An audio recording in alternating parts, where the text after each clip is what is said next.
हमारा पाठ नंबर 2 चल रहा था, जिसका नाम बहुपद है। कक्षा 10 की NCERT की जो गणित की किताब है उसमें से।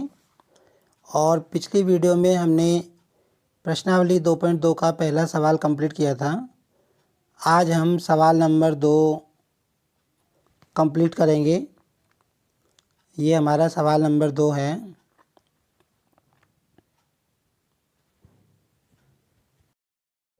हमारा दूसरा सवाल है, एक द्विघात बहुपद ज्ञात कीजिए जिसके शून्यकों के योग तथा गुणनफल क्रमशः दी गई संख्याएं हैं। मतलब एक द्विघात बहुपद हमें निकालना है जिसका क्या दिया हुआ है, एक तो शून्यकों का योगफल दिया हुआ है, एक गुणनफल दिया हुआ है। क्रमशः लिखा है तो मतलब पहले नंबर पर जो चीज़ दी है वो तो शून्यकों का योगफल है और ये गुणनफल है। अगर पहले सवाल में देखें तो ये 1/4 तो शून्यकों का योगफल है और ये -1 शून्यकों का गुणनफल है। तो शून्यकों का योगफल और गुणनफल का प्रयोग करके हमें क्या ज्ञात करना है, द्विघात बहुपद ज्ञात करना है। तो इस सवाल में हमारे 6 भाग हैं। ये हम एक एक करके इन सब भागों को देखेंगे। सबसे पहले हम पहला भाग देखते हैं। तो जो पहला भाग है उसमें हमको शून्यकों का योगफल दिया हुआ है। कितना दिया हुआ है हम लिख लेंगे। शून्यकों का योगफल हमको दिया हुआ है, वो दिया हुआ है हमको 1/4। और शून्यकों का गुणनफल कितना दिया हुआ है, शून्यकों की योगफल के साथ शून्यकों का गुणनफल दिया हुआ है हमारा शून्यकों का गुणनफल हमको दिया है -1। ठीक है। अब हमें ये पता है कि हम पिछले सवालों में निकालते आए हैं, जो हमने शून्यकों और गुणांकों के मध्य संबंध स्थापित किया था, सत्य सिद्ध भी किया था। तो हम जानते हैं कि जो योगफल होता है वो किसके बराबर होता है, दोनों शून्यकों का योगफल होता है -b/a के बराबर। तो इसको हम लेफ्ट हैंड साइड में बाएं पक्ष में लिख देंगे। तो ये बन गया हमारा 1/4। इसी तरह शून्यकों का योगफल के गुणनफल किसके बराबर होता है हमारा, c/a के बराबर। इसको लिख देंगे -1। ठीक है। अब ये -1 के नीचे कुछ नहीं है तो इसके नीचे हम 1 लिख लेते हैं।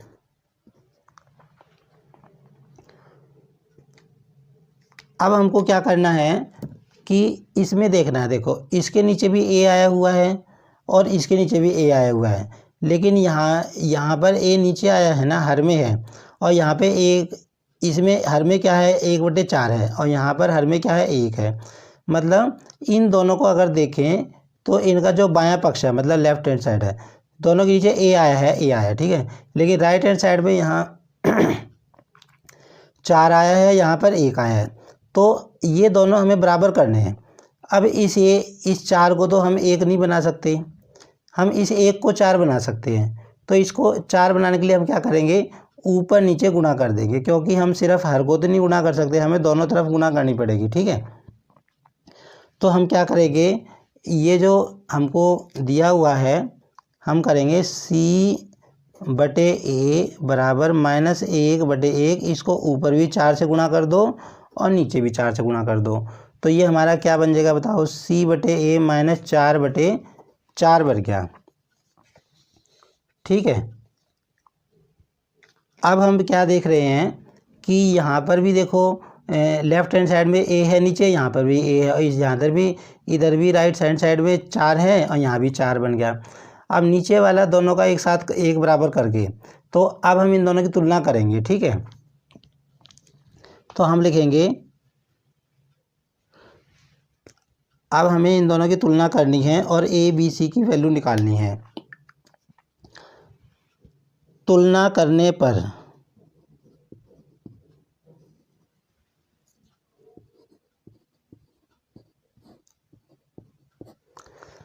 अब देखो जो ऊपर क्या है माइनस बी, तो माइनस बी बराबर हो जाएगा किसके, जो ऊपर संख्या है 1 के बराबर, ठीक है। तो यहाँ से बी की वैल्यू आ गई मेरी -1, ठीक है। इसी तरह अब इधर देखो ऊपर सी है यहाँ और यहाँ -4 है, तो सी किसके बराबर हो जाएगा, -4 के बराबर। अब बात रही ए की, देखो ए के नीचे ए है यहाँ 4 है, नीचे ए है यहाँ 4 है, तो इनमें से किसी को ले लो, तो ए की वैल्यू हमारी क्या आ गई, 4 आ गई। तो हमने बी की वैल्यू निकाल दी, सी की निकाल दी, ए की निकाल दी। अब हमें द्विघात बहुपद का व्यापक रूप पता है, हम लिखेंगे हम जानते हैं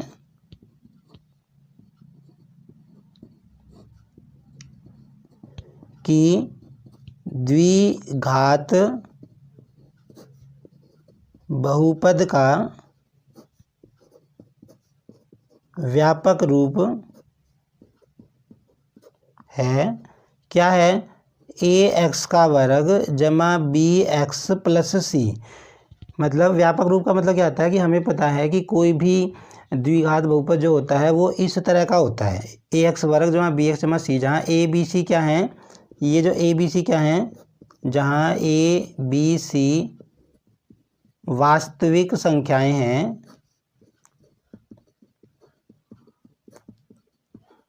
और a 0 के बराबर नहीं है, ठीक है। ये a 0 के बराबर नहीं है, अगर ये 0 हो गया तो पहला पद 0 हो जाएगा, तो ये फिर रैखिक बहुपद रह जाएगा, द्विघात बहुपद नहीं रहेगा। क्योंकि द्विघात बहुपद रखने के लिए x की पावर कम से कम 2 होनी चाहिए, द्विघात बहुपद है। तो ये हमें इसका व्यापक रूप पता है। अब क्या करेंगे, हम इसमें a b c की वैल्यू रख दो बस। देखो a की वैल्यू 4 आई है, b की वैल्यू -1, c की वैल्यू -4, तो इसमें वैल्यू पुट कर दो, और वैल्यू पुट करते ही ये हमारा क्या आ जाएगा, द्विघात बहुपद होगा।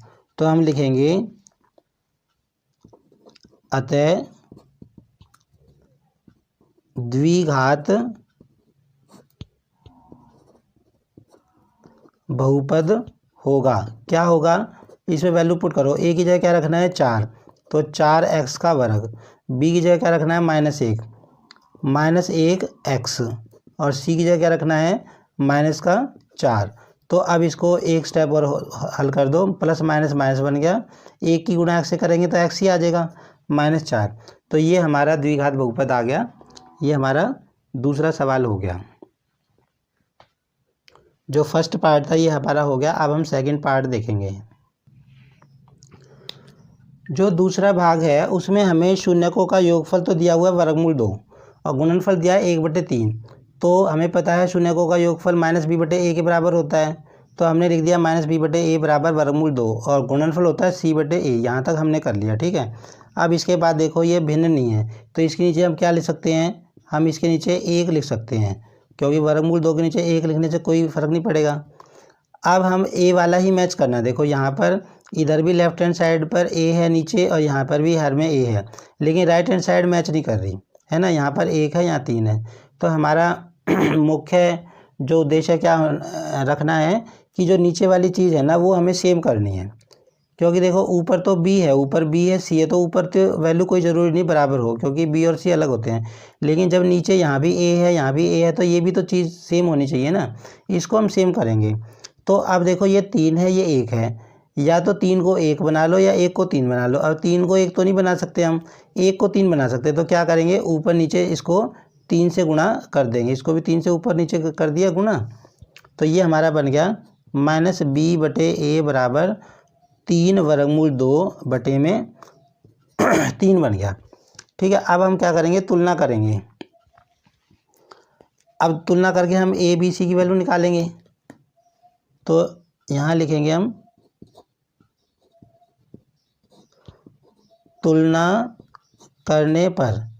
अब देखो तुलना करने पर यहाँ पर देखो -b किसके बराबर है, 3 वर्गमूल 2 के बराबर, तो -b लिख दो 3 वर्गमूल 2, तो b की वैल्यू क्या होगी, ये माइनस इधर चला जाएगा,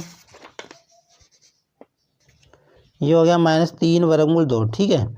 अच्छा c के बराबर क्या है, देखो यहाँ पे c ऊपर है तो यहाँ 1 है, तो c की वैल्यू होगी हमारी 1। अच्छा a देखो यहाँ भी a है यहाँ भी a है, और एक यहाँ भी 3 हो गया यहाँ भी 3, तो होगा a की वैल्यू क्या होगी 3। तो अब ये हमने a b c की वैल्यू निकाल ली।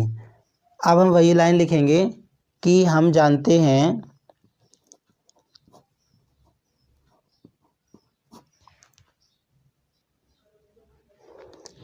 हमने लिख लिया कि हम जानते हैं कि द्विघात बहुपद का व्यापक रूप ये होता है एक्स वर्ग जमा बी एक्स जमा सी, और ए बी सी क्या होती हैं वास्तविक संख्याएं, अतः ए और जीरो के बराबर नहीं होना चाहिए, ए जीरो के बराबर नहीं होना चाहिए, ए बी सी वास्तविक संख्याएं हैं।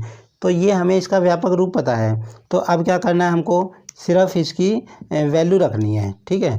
तो हम लिखेंगे अतः द्विघात, जो हमें द्विघात बहुपद निकालना था, बहुपद होगा, क्या होगा, इसमें वैल्यू पुट कर दो। देखो ए की वैल्यू क्या है मेरी 3, तो ए यहाँ रखेंगे तो ये बन गया 3x का वर्ग, और बी की वैल्यू क्या है देखो -3 वर्गमूल 2x, और सी की वैल्यू मेरी है 1, ठीक है।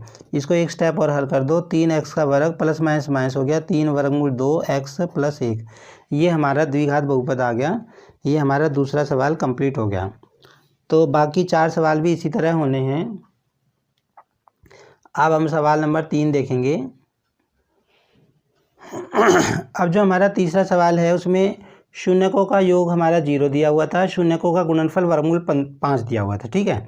तो हमने पिछले सवालों की तरह इसको -b/a लिख लिया बराबर 0, इसको c/a लिख दिया, वर्गमूल 5 के नीचे क्या लिख दिया 1 लिख दिया, ठीक है। अच्छा, अब इसके 0 के नीचे कुछ नहीं है तो इसके नीचे भी 1 लिख दिया।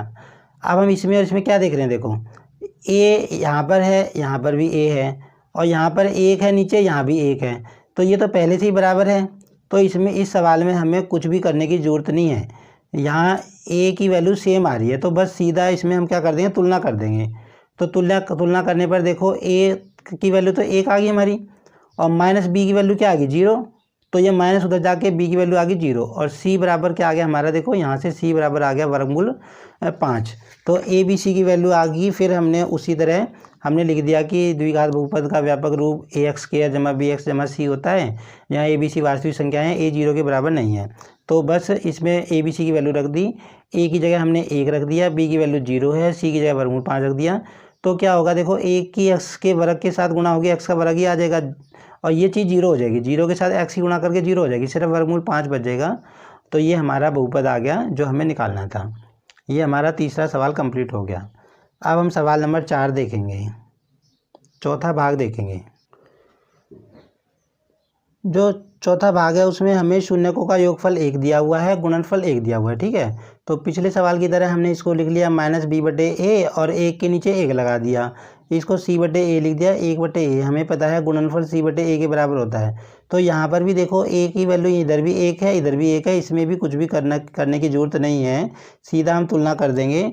तो तुलना करने पर देखो हमारा a तो हमारा 1 आ गया, और -b की वैल्यू क्या आ गई, यहाँ से देखो -b की वैल्यू आ गई 1, तो b आ गया हमारा -1, और c बराबर 1 आ गया। तो उसी तरह हमने ये कर दिया, ये लिख दी लाइन कि भी द्विघात बहुपद का व्यापक रूप इस तरह का होता है। तो इस तरह a b की c की वैल्यू रख दी, a की वैल्यू रखी तो देखो 1 आ गई, b की वैल्यू -1 थी, c की वैल्यू 1 थी, ठीक है।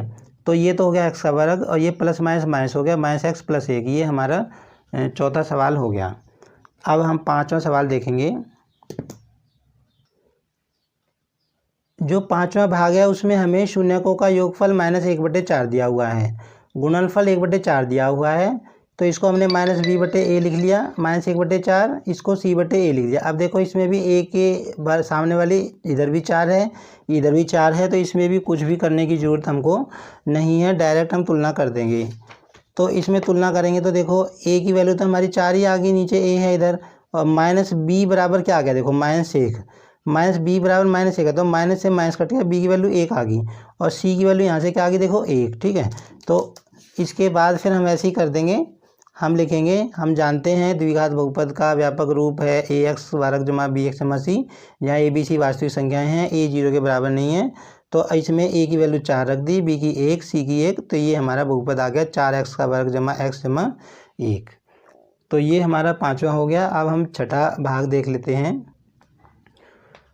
तो छठे भाग में हमको शून्यकों का योगफल 4 दिया हुआ है, गुणनफल 1 दिया हुआ है। उसी तरह हमने -b/a बराबर 4/1, 4 के नीचे 1 लिख दिया, ठीक है, लिख सकते हैं, 1 से भाग करके 4 ही आ जाना है, और ये c/a होता है, इसको इसके 1 के नीचे भी 1 लिख दिया। तो यहाँ हम देख रहे हैं, देखो यहाँ भी a की वैल्यू, यहाँ इधर भी 1 है, इधर भी 1 है, तो इसमें भी कुछ भी करने की ज़रूरत है नहीं, डायरेक्ट हम तुलना कर देंगे, ठीक है। तुलना करेंगे तो -b बराबर क्या आएगा, देखो यहाँ देखो -b बराबर 4 आ रहा है ना, तो माइनस बी बराबर 4 है, तो ये माइनस उधर चला गया, तो बी की वैल्यू आ गई मेरी 4, ए की वैल्यू मेरी 1 आ गई, और सी की वैल्यू यहाँ से देखो क्या आ गई, सी की वैल्यू भी 1 आ गई। बस तो अब वही लिख दिया हमने कि इसका व्यापक रूप क्या होता है, ए एक्स वर्ग जमा बी एक्स जमा सी। तो हमारा द्विघात बहुपद क्या होगा, ए की वैल्यू रख दी 1 डॉट एक्स के जमा, और बी की वैल्यू -4 रख दी जमा 1, तो एक स्टेप और आगे कर दो, एक्स वर्ग प्लस माइनस -4x जमा 1, ये हमारा बहुपद आ गया। तो इस तरह हमने इस वीडियो में जो प्रश्नावली 2.2 थी उसका दूसरा सवाल कंप्लीट कर लिया है।